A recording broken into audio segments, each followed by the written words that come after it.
me say of your work that you have really been unbelievable in your steadfastness to this cause, to making sure that this day would arrive, to making sure that the portions of money needed to be raised have been raised on time, although I will tell you, everyone, there's a lot more money that needs to be raised to finish the project. So as you're celebrating today, you may want to think about how you could contribute to this effort as well. To the staff that's done such a fantastic job, to those folks who've been engaged in the restoration of this great ship, thank you for the hard work that you have done, that you have rendered on behalf of this seaport, but in reality on behalf of our American history, our Massachusetts history, our Connecticut history. This ship behind me stands as evidence of who we once were and the role that we played in the founding of this nation, in the development of the Industrial Revolution, and all that has transpired since those days.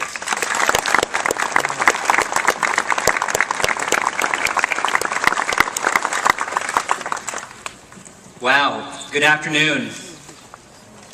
This is like the first totally good thing that I've been at for about 10 years.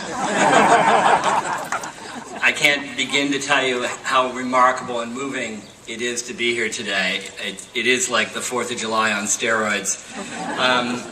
And to be with you all. So first I want to say, Governor Malloy, Steve White, president of this incredible organization, to Mystics' valiant and stalwart board of trustees who did the lifting here, the incredibly talented and committed and heroic staff of this institution, to all the many friends and associates of Mystic, the Museum of America and the Sea, all of you here today, our dear friends Martha and Matthew Stackpole, thank you so very much for what you've done in making this day possible and fixing the Morgan.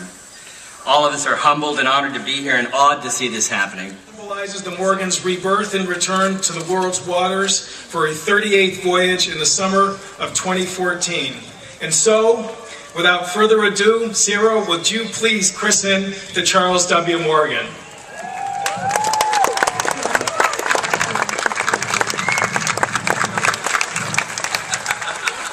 I just have a few words.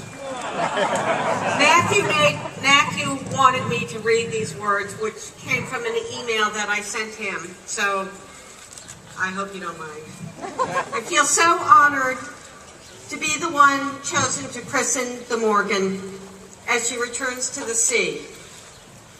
And I want everyone who has touched her, every paid craftsman and unpaid volunteer, who has treasured and cherished her and who has lovingly brought her back to sail again into New Bedford Harbor, to know that they will be with me as I swing the bottle.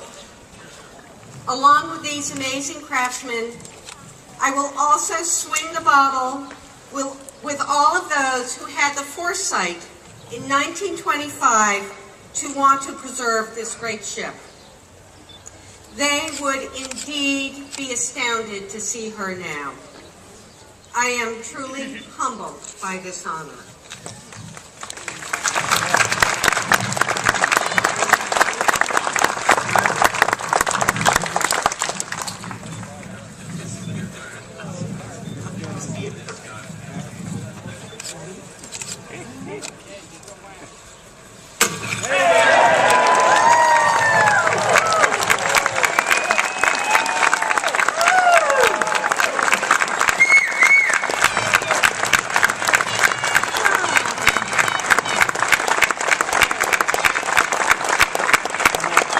Mr. Noseworthy, please commence the launch.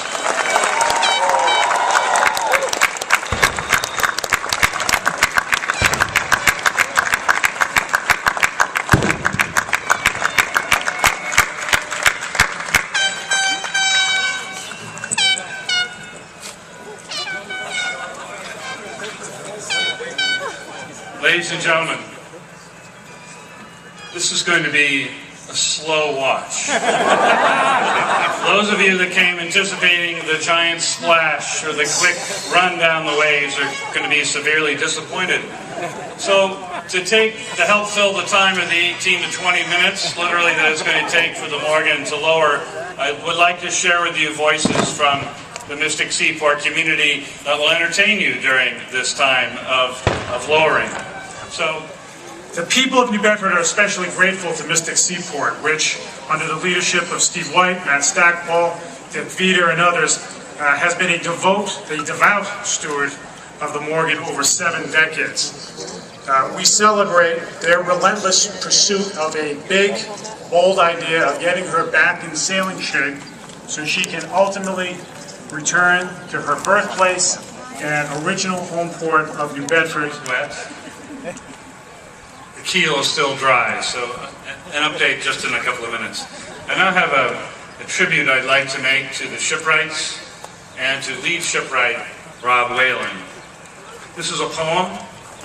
It's written by Philip Booth, and it's called Building Her. And again, this is to our shipwrights and to Rob Whalen. Wood, learning it, feeling the tree shiver the helve, feeling the grain resist the saw, feeling for grain with adze and chisel, feeling the plank refuse a plane, the voyage of sap still live in the fiber, joining wood, scarfing it, rabbiting keel and stern post, matching a bevel, butting a joint, or driving a trunnel. Whatever fastens the... We in New Bedford look to the Morgan's return to the port, to our port, less than a year from today, as the central plot point in the story of the 38th voyage. This, to us, is a story of homecoming. A homecoming 7 decades in the making. We in New Bedford will, I can assure you, get goosebumps from the very sight of the Morgan entering our harbor. It will be a profoundly validating moment for our city and an opportunity for all Americans to reflect on the great qualities of character that formed this industry and so much of America during the time of the Morgan's birth.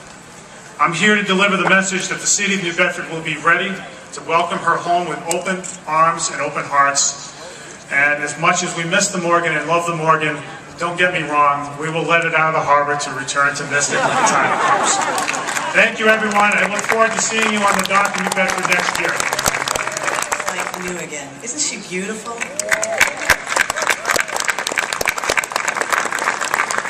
And as Rick Burns mentioned, the keel, she still has original wood. I can't imagine that they would think that that would happen. Deep within this beautifully hewn exterior that we look upon today, Pacific, in 1861, as the very first battles of the Civil War were being fought.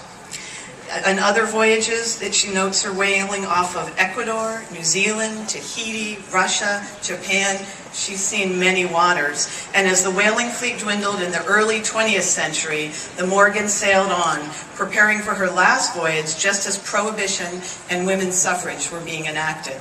So maybe bad and good. Little did her owners, builders, and crews anticipate either that the small vessel would be an icon of American history. To them, she was a business asset, a workplace, a home at sea. To get some view on that home at sea, we look to the logs and to the letters and to the journals. Official logs are very brief and businesslike, and they only hint at the drama that happened on these decks, on these voyages. They speak of the ship's position, wind, weather, whales sighted, whales caught. So much of what we know about life on board was actually written by the wives.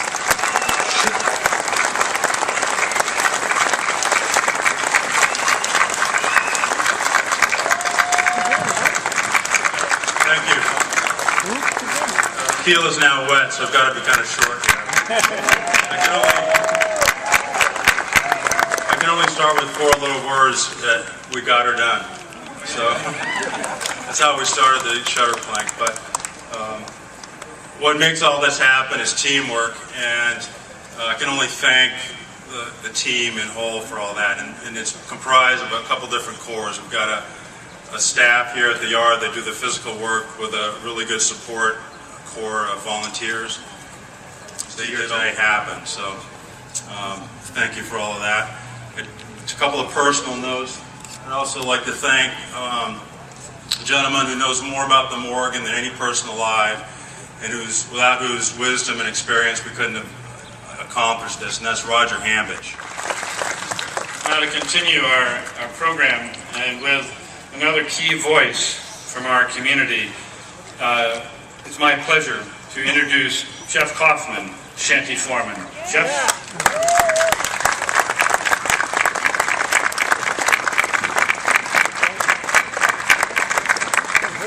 It is a great honor to be here today and be a part of this incredible celebration. And I thought it might be appropriate to remake a traditional song, Coast of Peru, a song that would have been sung during the days of the Morgan going around Cape Horn to hunt sperm whales off the coast of Peru. But I remade 4 verses for this occasion.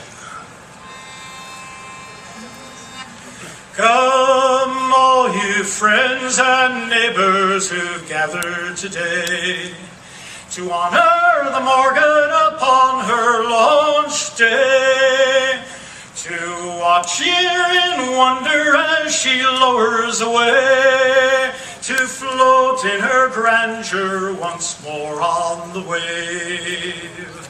And to all these brave shipwrights who've labored so long, whose hearts have been ready and backs have been strong, with a tip of the hat and a verse of this song, we honor the skilled trades that you carry on. And to all you supporters of every kind, who so generously given in coin, heart, and mind, simple thanks will not do, but today's events will, as we launch the bold Morgan and a dream we fulfill. And to this great museum we raise up a toast, and to all of you watching today, coast to coast, in honor and pride, we say fair winds to thee, Charles W. Morgan, brave Queen of the Sea.